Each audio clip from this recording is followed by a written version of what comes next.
As the world approaches the 40th anniversary of the US-Israeli war on Iran, the political landscape surrounding the conflict has undergone a startling transformation. In an unexpected reversal, Iran has reportedly softened its stance and agreed to a conditional ceasefire with the United States based on 10 specific demands.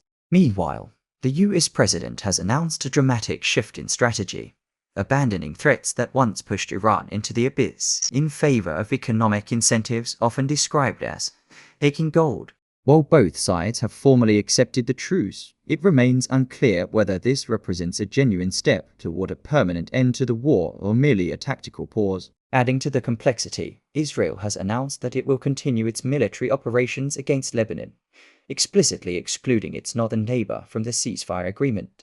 In just a few hours, we witnessed Mr. Trump's shift from threatening to sink Iran into an abyss to offering economic incentives. What caused the United States to agree to a 14-day ceasefire with Iran today? This transition from the old era to a new one is precisely what Donald Trump signaled on April 8th, the day his previous term's policies effectively expired. Trump took to social media with a remarkable series of announcements. First, he declared that the world could achieve peace with Iran, claiming that Iran itself wants peace and that other nations are also weary of war. He then announced that the United States would assist in managing traffic through the Strait of Hormuz, promising positive actions and the release of Iranian funds to begin reconstruction. He stated that the US would provide equipment and guarantees to ensure smooth operations, essentially promising to decongest the strait, reprocess frozen assets, and offer security assurances for shipping lanes. Trump expressed confidence that these changes would usher in what he called a golden age of defense.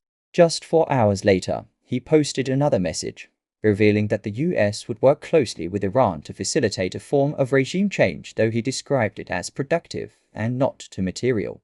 He also mentioned cooperating with Iran to excavate nuclear dust left by deep penetration bombs, visible via satellite imagery. He claimed that nothing had been affected since the day of the attack and discussed reducing both taxes and sanctions on Iran. Many of these points aligned with 15 previously agreed upon provisions measures the US had originally demanded when seeking an initial ceasefire to open the Gulf of Oman. But now, Iran has countered with 10 new proposals of its own. Iran's 10 conditions for a permanent peace. Iran's 10 conditions are designed to secure an immediate and comprehensive peace plan, rather than the temporary 2-week truce the US has offered in exchange for opening the Strait of Oman. They are as follows.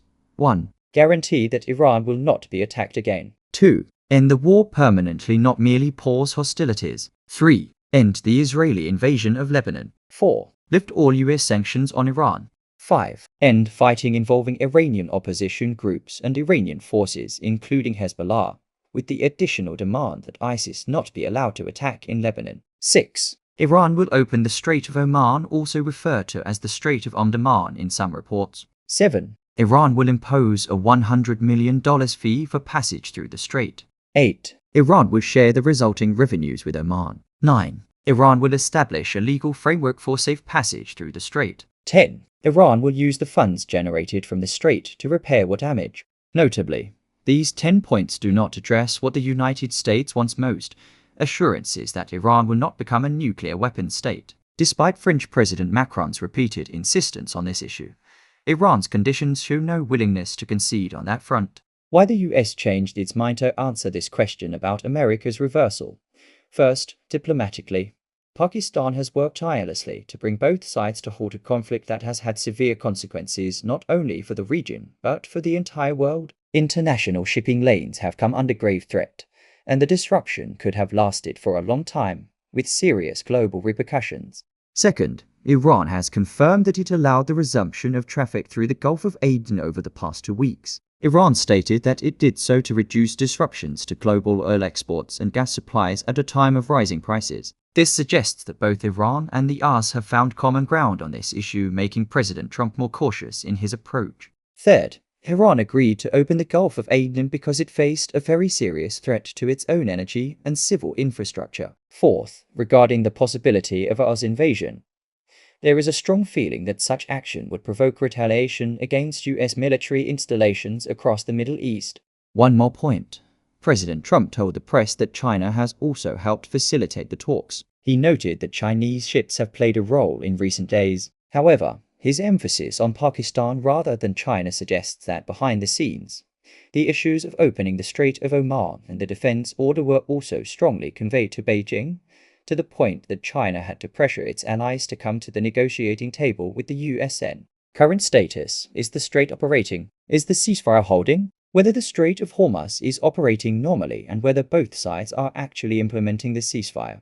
As of 2 o'clock am on April 8th, only 3 heavy cargo ships, the NJ Earth and 2 others, had passed through the strait since the announcement on Tuesday night, according to BC analysis. This is a tiny fraction of the 38 ships that typically transited the strait daily before the 28-nation conflict began. It remains unclear whether these 3 passages were a direct result of the ceasefire or part of a PI-approved plan coordinated with Iran's leadership. Notably, the ships were only heading into Iran, not outbound, suggesting a relatively safe journey. In my opinion, if the Strait of Hormuz fully reopens, the first vessels to be released will likely be among the 800 cargo tankers that have been stuck at sea for weeks. The immediate priority is addressing rising oil costs. However, there is now concern about Iran's demand for toll payments. When the announcement of the strait's reopening for oil transport was made, markets reacted positively.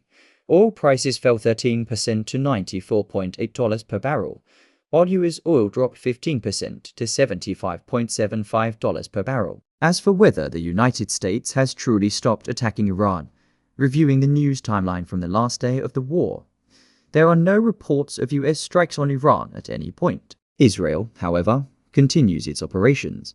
How does the world view this US-Iran ceasefire? World leaders are greatly relieved by the de-escalation, but their anger is also significant. Countries including the United Kingdom, India, and the European Union have welcomed the ceasefire as a positive step. The United Nations has called on all states to respect international law to protect civilians, describing the agreement as a first step that could lead to lasting peace. Middle Eastern nations affected by the broader conflict such as Syria and the Gulf states have welcomed the truce and urged the swift reopening of the Strait of Hormuz for goods transport. The ceasefire has given them a greater sense of economic stability, ensuring that the flow of goods remains uninterrupted and that neither the US nor Russia will attack them. Among Western leaders, French President Macron has received particular attention. Despite agreeing to exclude Lebanon from the ceasefire's protections, Macron, along with leaders from 10 other European nations, including Britain, Italy, and Spain, joined the US in issuing a joint statement welcoming the truce. The statement urged swift progress toward negotiations, emphasized the need to protect civilian areas, ensure regional security, and prevent a global energy crisis. It also called on both sides to strictly implement the ceasefire, including with respect to Lebanon.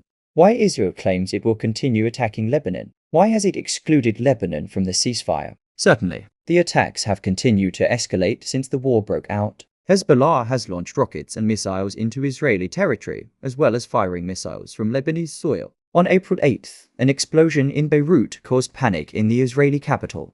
Israel announced that it had launched a coordinated military operation, claiming to have targeted over 100 Hezbollah fighters. Strikes also hit military targets in the Bekaa Valley and southern Lebanon. According to the Lebanese Health Ministry, these strikes have killed 112 Iranian citizens and wounded 837 others over the past 6 months. Israeli Prime Minister Benjamin Netanyahu has explicitly stated that the US-Iran ceasefire, now about 6 weeks into effect, does not apply to Lebanon. Moreover, the Israeli military has said its operations are continuing, directly contradicting any suggestion that the US-Iran truce extends to Hezbollah or Lebanese territory.